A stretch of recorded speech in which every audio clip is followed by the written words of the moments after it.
El dolor es inevitable, el sufrimiento es opcional.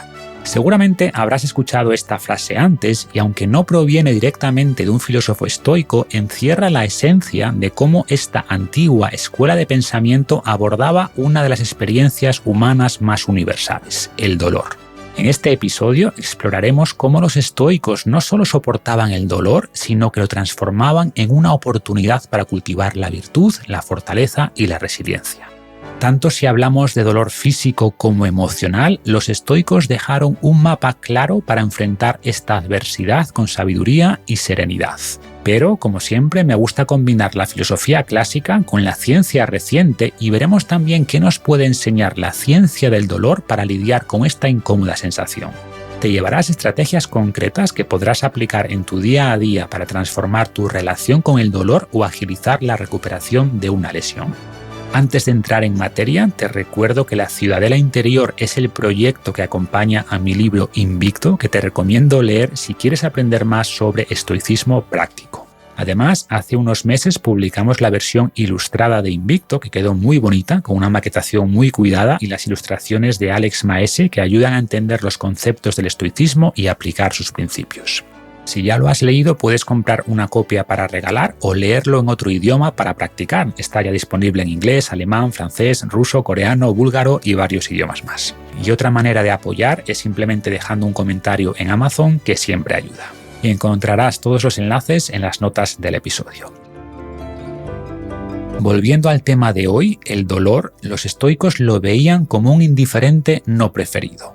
Recordemos que para esta escuela filosófica lo único bueno o malo tenía que ver con la virtud, todo lo demás era indiferente. Pero había cosas indiferentes preferidas como la salud o la amistad y cosas indiferentes no preferidas como la enfermedad o el dolor. Y la enfermedad o el dolor son indiferentes porque no impiden que actuemos bien. Podemos sufrir dolor y aún así actuar con virtud, y es lo que proponían los estoicos.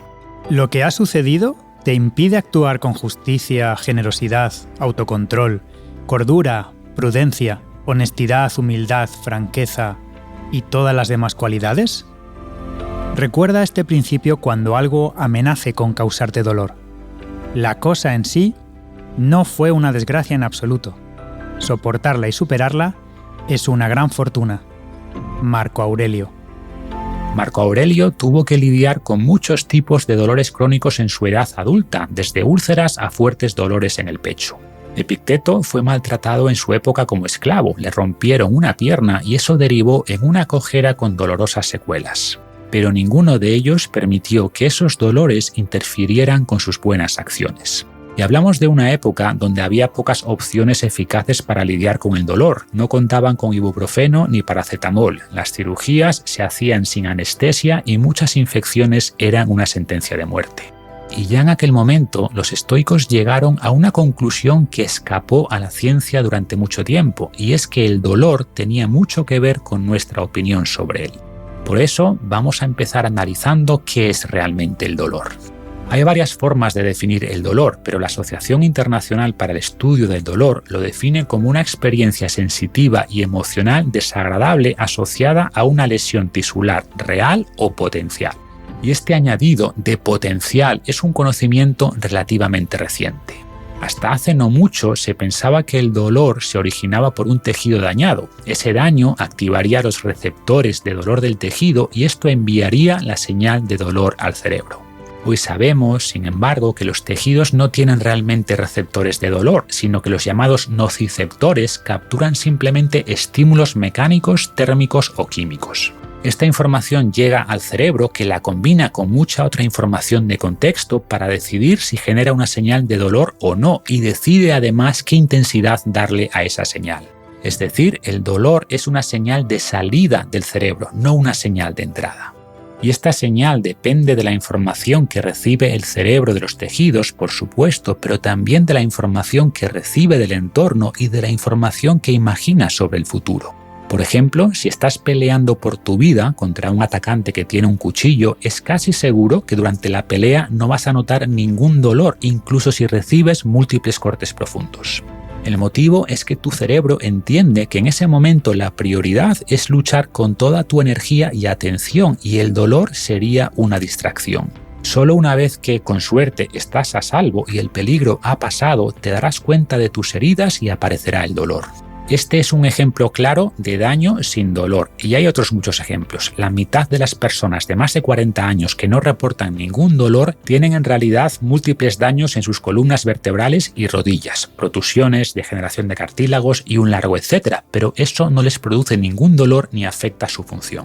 Y también existe lo opuesto, dolor sin daño. Muchas personas sufren dolor crónico sin que haya ningún daño real en sus tejidos, pero sus cerebros imaginan escenarios negativos y esto genera el dolor como respuesta a amenazas potenciales. Esto aplica también a muchos dolores sin explicación, como gran parte de las migrañas o dolores de cabeza. Por eso, cambiar los pensamientos es fundamental para eliminar o reducir el dolor y las terapias cognitivo-conductuales herederas directas del estoicismo son las más eficaces contra el dolor. Por ejemplo, esto es lo que decía Séneca. Todo depende de la creencia. No solo la ambición, el egoísmo y la avaricia dependen de la opinión. También sentimos dolor a través de ella. Cada persona es tan desdichada como cree serlo. 2000 años después, el famoso neurólogo Ramachandran afirma que el dolor es una opinión. Esto puede sonar ingenuo, incluso ofensivo a las personas que sienten dolor porque se puede interpretar como que su dolor es irreal o inventado, pero no nos referimos a eso. El dolor que sienten, incluso si no está asociado a ningún daño físico, es real, está ahí, es una sensación tremendamente desagradable. Pero entender que es una creación de nuestro cerebro y que es modulable a través del pensamiento es una parte fundamental del camino hacia la eliminación del dolor crónico. Por eso, la primera recomendación para reducir el dolor es cambiar tu opinión sobre él, empezando por no hacerlo más grande de lo que realmente es al añadirle tus quejas y tus juicios. No hagas más pesados tus males, ni te llenes de quejas. El dolor es más débil si no le añades tus juicios. Séneca. En psicología se utiliza el término catastrofizar para referirse al patrón cognitivo en el que una persona exagera las consecuencias negativas de una situación, imaginando los peores escenarios posibles. Y se ha visto que las personas que tienden a catastrofizar tardan más en recuperarse de las lesiones y sufren más dolor crónico. Cuando una persona catastrofiza, interpreta el dolor como más grave e insuperable de lo que realmente es. De hecho, muchos mensajes estoicos buscaban precisamente evitar este catastrofismo. El dolor no es ni intolerable ni eterno. Si recuerdas que tiene sus límites y si no le añades nada con tu imaginación. Marco Aurelio. Nos recomendaban evitar proyectar el dolor al futuro y circunscribirlo al momento presente. Recuerda que ni el futuro ni el pasado te causan dolor, solo el presente. Pero este se reduce a muy poco si lo delimitas. Marco Aurelio. Es común, por ejemplo, que después de una lesión de espalda, quizás levantando peso, el traumatólogo mire una radiografía y te alerte con cara preocupada de que tienes una hernia y te desaconseje volver a levantar peso. En la mayoría de los casos, sin embargo, este mensaje es un error. Solo aumenta la preocupación y el catastrofismo, derivando en un ciclo de estrés y tensión. Esto sensibiliza aún más al sistema nervioso y eleva la percepción de dolor. Debes evitar también la autocompasión. Séneca opinaba que muchas personas sufrían más para que otros sintieran compasión por ellas, y de esta manera, sin saberlo, amplificaban y alargaban el dolor. Tiene mayores exigencias la ostentación del dolor que el propio dolor. ¿Cuántos hay que estén tristes solo para sí? Al contrario, gimen con más sonoridad cuando se les escucha, y en lugar retirado están silenciosos y tranquilos. Cuando ven a alguien, provocan un nuevo llanto. Entonces se dan puñetazos en la cabeza, lo que hubieran podido hacer más libremente cuando nadie se lo impedía. Entonces se desean la muerte, entonces se echan rodando desde la cama. Si no hay espectador, el dolor cesa. Séneca. Y de nuevo, esto no quiere decir que el dolor sea un invento, solo que podemos modularlo a través del pensamiento. Y una forma de lograr esto es centrándonos en el presente, en superar el momento actual. Por eso, la siguiente recomendación es ver el dolor como algo temporal. La enfermedad incluye periodos de gran dolor, pero estos se hacen soportables gracias a las pausas. Cuando el dolor alcanza su máxima intensidad, llega a su fin. Nadie puede experimentar un dolor tan terrible durante mucho tiempo. La naturaleza, en su gran amor por nosotros, nos ha diseñado de tal manera que el dolor sea o soportable o breve. Séneca. Los estoicos recomendaban identificar y desafiar los pensamientos catastróficos, reemplazándolos por interpretaciones más realistas. Por ejemplo, en lugar de pensar «este dolor nunca se irá», piensa «es difícil ahora, pero es temporal y puedo manejarlo». O si tienes ansiedad por cómo vas a evolucionar, puedes pensar «he enfrentado molestias antes y sé que mi cuerpo es capaz de adaptarse y sanar». Y además, estos pensamientos son más cercanos a la verdad. El dolor casi nunca es permanente, va y viene, y entender esto lo hace más tolerable. O sabemos que incluso hernias graves pueden reabsorberse y curarse con el tiempo, o si no se curan totalmente, no tienen por qué afectar tu funcionalidad ni tu calidad de vida. Las hernias o casi cualquier lesión no son condenas, son solo obstáculos en el camino. Y de hecho, la siguiente recomendación es ver estos obstáculos como parte normal de la vida. El impedimento a la acción avanza a la acción. Lo que se interpone en el camino se convierte en el camino. Marco Aurelio. Vivimos en una sociedad obsesionada con el placer y con la comodidad. Vemos el dolor como un gran enemigo del que huir. Pero el dolor es una experiencia universal, todo el mundo lo experimentará a lo largo de su vida. Esperar no sentir dolor en ningún momento es absurdo, sería negar un aspecto básico de la vida. Los deportistas de alto nivel conviven de manera frecuente con el dolor, llevan sus cuerpos al límite y es rara la competencia a la que llegan sin ninguna molestia. Y la mayoría de atletas aprenden a vivir con ellas, entienden que son parte del camino que han elegido. Como hemos visto, lo que resistes se refuerza, rechazar el dolor lo amplifica. La próxima vez que sientas dolor, tómate un momento para aceptarlo. Puedes repetir mentalmente, esto también forma parte de la vida y esto también pasará. No pretendas que las cosas ocurran como tú quieres. Desea más bien que se produzcan tal como se producen y serás más feliz. Epicteto. Relacionada con esta idea está la práctica estoica de premeditatio malorum, que consiste en reflexionar sobre posibles males futuros. El objetivo no es crear ansiedad por estas posibles adversidades, sino prepararse para que no nos pillen por sorpresa. Por ejemplo, si empiezas a practicar un deporte, puedes pensar que las lesiones y las molestias son normales y por tanto es muy posible que te ocurran a ti también en algún momento. Esta anticipación evita que la adversidad te coja desprevenido. No puedes rehuir tales infortunios, puedes despreciarlos, y los despreciarás si piensas a menudo en ellos y los presientes como venideros. Todos se aprestan con más firmeza a la prueba para la que se han preparado largo tiempo y resisten hasta las pruebas más duras si habían meditado sobre ellas de antemano. Por el contrario, el imprevisor se espanta incluso de lo más insignificante. Debemos obrar de modo que nada nos coja de improviso. Y puesto que todos los infortunios resultan más penosos por la novedad, la asidua reflexión logrará que no seas un novato frente a ninguna desgracia. Séneca. Aceptar la normalidad del dolor lo hace más tolerable, pero por supuesto eso no quiere decir que no intentes eliminarlo. Los estoicos nos animaban a perseguir los indiferentes preferidos como la salud, la amistad o el dinero, pero también a huir de los indiferentes no preferidos como el dolor. Y en este sentido, la siguiente recomendación es involucrarte activamente en la eliminación del dolor. Aceptar el dolor no implica resignarse a él. Como siempre, debemos aplicar la dicotomía de control estoica. Epicteto nos recordaba que unas cosas dependen de nosotros y otras no. La aparición del dolor no está bajo nuestro control, pero tomar medidas para resolverlo sí lo está. Por ejemplo, se ha visto que el simple hecho de entender el dolor lo reduce. Conocer los procesos naturales de curación previene el catastrofismo. Después, si has sufrido una lesión, debes participar activamente en la rehabilitación. Lo peor que puedes hacer tras una lesión es reposar. Una vez superada la fase aguda de la lesión, que no será más de unos pocos días, debes empezar a movilizar la zona dañada y a aplicar carga. Primero de manera muy ligera y después vas aumentando la carga de manera gradual. Esta es la mejor manera de recuperar la función anterior y resolver el dolor.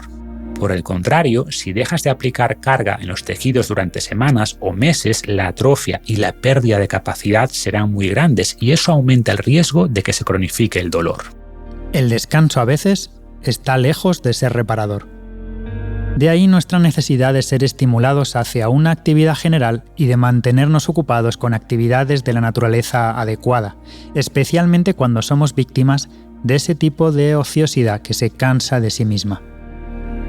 Cuando los grandes comandantes militares notan falta de disciplina entre sus hombres, la suprimen dándoles trabajo, organizando expediciones para mantenerlos activamente ocupados.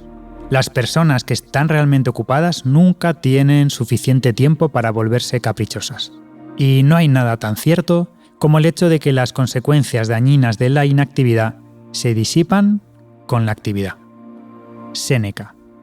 Además, al estar más centrado en tu proceso de rehabilitación, tu cabeza le dará menos vueltas a lo negativo de tu situación. Céntrate en lo que tienes que hacer, aprender sobre el dolor, hacer cada sesión de rehabilitación, monitorizar el progreso. Busca un buen profesional que te ayude y te marque las pautas exactas, pero recuerda que el profesional no puede hacer el trabajo por ti, te guiará y te orientará, pero la recuperación depende de ti. Las lesiones no se curan con masajes ni pomadas, sino con rehabilitación diaria. Tampoco te obsesiones con el proceso ni permitas que ocupe toda tu vida. Una lesión importante puede tardar muchos meses en curarse. Si toda tu rutina gira alrededor de tu lesión y tu dolor, perderás de vista el resto de cosas importantes que te definen como persona. Recuerda que eres mucho más que tu lesión o tu dolor. Fruto de los abusos de su dueño, Epicteto debió lidiar toda su vida con una cojera y los dolores que ésta le causaba, pero no permitió que esto interfiriera con su voluntad. La cojera es un impedimento para la pierna, pero no para la voluntad, y debes repetírtelo a ti mismo en toda circunstancia. Encontrarás así que estas cosas serán impedimento para los demás, pero no verdaderamente para ti mismo. Epicteto. De hecho, una forma de hacer tu dolor más pequeño es haciendo tu vida más grande. Actualmente se entiende el dolor desde el llamado modelo biopsicosocial. Se refiere a que nuestra percepción del dolor no tiene únicamente una dimensión física o biológica como se pensaba antes, sino que influye también nuestro estado psicológico y el contexto social que nos rodea. Por ejemplo, los dolores de espalda o las migrañas son mucho más comunes en periodos de estrés y ansiedad. Y esto es lógico si entendemos que el dolor es una estrategia de protección ante amenazas reales o potenciales. Si el cerebro percibe el entorno como hostil, creará dolor con más facilidad. La falta de contacto social se percibe también como un peligro y eleva por tanto la sensación de dolor. En definitiva, mantener el contacto social y realizar actividades que disfrutas son aspectos clave para lidiar con el dolor y las lesiones. Por ejemplo, Séneca explica en una de sus cartas a Lucilio cómo estudiar filosofía y el apoyo de sus amigos le ayudó a recuperarse de una grave enfermedad.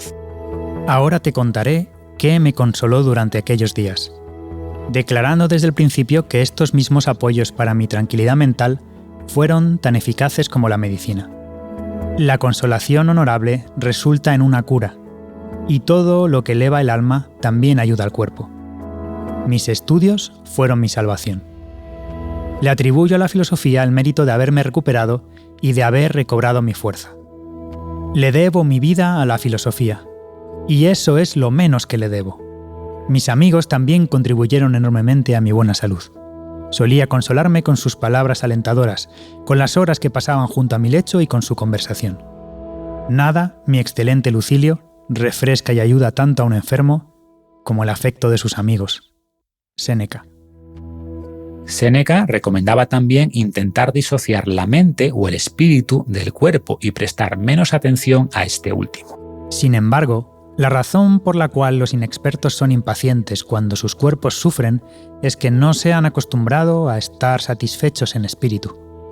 Han estado demasiado ligados al cuerpo. Por ello, una persona de mente elevada y sensata separa el alma del cuerpo, habita mucho más en la parte mejor o divina y solo lo necesario en esta porción quejumbrosa y frágil. Séneca. El concepto de espíritu no tiene connotaciones religiosas en este caso, se refiere simplemente a darle más importancia a nuestro mundo interno y mental que al externo y físico. Sería como visualizarnos dentro de la ciudadela interior o la fortaleza de la mente de la que habla Marco Aurelio, un lugar en el que el dolor del cuerpo nos afecta menos.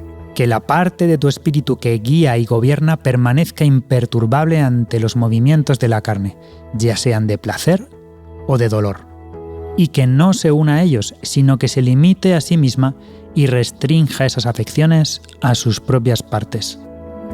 Marco Aurelio. Y este aspecto más espiritual tiene que ver también con la siguiente recomendación, que es darle cierto propósito o cierto sentido al dolor. No está en nuestro poder tener lo que deseamos, pero sí está en nuestro poder no desear lo que no tenemos y aprovechar todo lo que nos ha llegado. Séneca. El concepto de amor fati se refiere a no solo aceptar la adversidad, sino a intentar darle la vuelta, o en este caso a convertir el dolor en oportunidad. Como siempre, esto es más fácil de decir que de aplicar. El dolor físico es imposible de ignorar. Para nuestro cerebro, resolver el dolor es una prioridad. Por eso, mientras persiste el dolor, debemos aplicar otras técnicas como pensar en su temporalidad o cambiar el foco de atención. Cuando la desgracia llega, la gran pregunta no es ¿cómo puedo librarme de esto?, sino ¿cómo puedo soportarlo? Séneca. Pero en los espacios en los que este dolor se reduce, conviene reflexionar sobre lo que el dolor nos puede enseñar. El famoso luchador Conor McGregor ha lidiado con decenas de lesiones, algunas de ellas muy graves. Dice, sin embargo, que una lesión no es solo un proceso de recuperación, sino también de descubrimiento. Las lesiones nos muestran nuestros puntos débiles y podemos usar el proceso de recuperación para regresar más fuertes. Otro ejemplo, muchas personas han convertido el dolor de una enfermedad en una oportunidad para empezar a cuidarse más o para divulgar sobre su condición y ayudar a otras personas con un dolor similar. Y esto, con el tiempo, les ha aportado un propósito vital que no hubieran experimentado en ausencia de esas experiencias dolorosas. Es el concepto del crecimiento postraumático que muchas personas experimentan tras pasar por momentos muy adversos. En lugar de ser víctimas pasivas del dolor, lo utilizaron como un catalizador para el crecimiento personal. En el peor de los casos, si no puedes darle ningún significado a corto plazo, puedes verlo al menos como una oportunidad para practicar la paciencia y la aceptación. La adversidad es la oportunidad de la virtud. Séneca. Curiosamente, los momentos de dolor pueden ayudarte a apreciar más los momentos en los que ese dolor cede. Por último, exploraremos brevemente el dolor emocional. No llores por la pérdida de un ser querido. Alégrate de haberlo tenido. Lo que se va no nos pertenece. Solo nos fue prestado. Marco Aurelio. Al observar el interior del cerebro con técnicas de imagen por resonancia magnética funcional, vemos que la pérdida de un ser querido, la soledad o el rechazo social activan las mismas zonas cerebrales que el dolor físico. No es casualidad que usemos palabras similares para describir dolores emocionales, nos rompen el corazón o hieren nuestros sentimientos. Daños en nuestras relaciones generan una respuesta similar del cerebro que daños en nuestros tejidos físicos. Son dolores distintos, pero dolores al fin y al cabo. De hecho, los dolores sociales generan recuerdos más intensos que los físicos. Probablemente tus recuerdos más dolorosos no son de cuando te rompiste un brazo, sino de cuando perdiste un familiar o sufriste una ruptura sentimental. Los huesos curan en pocos meses, los golpes emocionales pueden durar toda la vida. Además de las pruebas de resonancia magnética funcional, muchos estudios confirman que ambos tipos de dolor comparten la misma neurobiología. Por ejemplo, personas sometidas a tratamientos quirúrgicos reportan menos dolor físico si un ser querido les toma la mano durante el procedimiento. Y todavía más sorprendente, investigaciones recientes muestran que analgésicos convencionales como el paracetamol reducen también el dolor emocional. Y todo esto tiene sentido desde una perspectiva evolutiva. El dolor es un mecanismo de protección cuya función es evitar comportamientos que nos puedan dañar. El dolor que produce la soledad empujaba a nuestros ancestros a buscar la protección del grupo, aumentando así sus probabilidades de supervivencia. Por lo mismo, tanto la soledad como la pérdida de un familiar como el rechazo social producen efectos similares al dolor crónico, elevando, por ejemplo, el riesgo de depresión. Y de este dolor emocional hablo precisamente en el primer episodio de La Ciudadela Interior, que te recomiendo escuchar si estás en un momento de duelo. Y nada más por hoy, muchas gracias por escuchar y nos vemos en el próximo episodio de La Ciudadela Interior.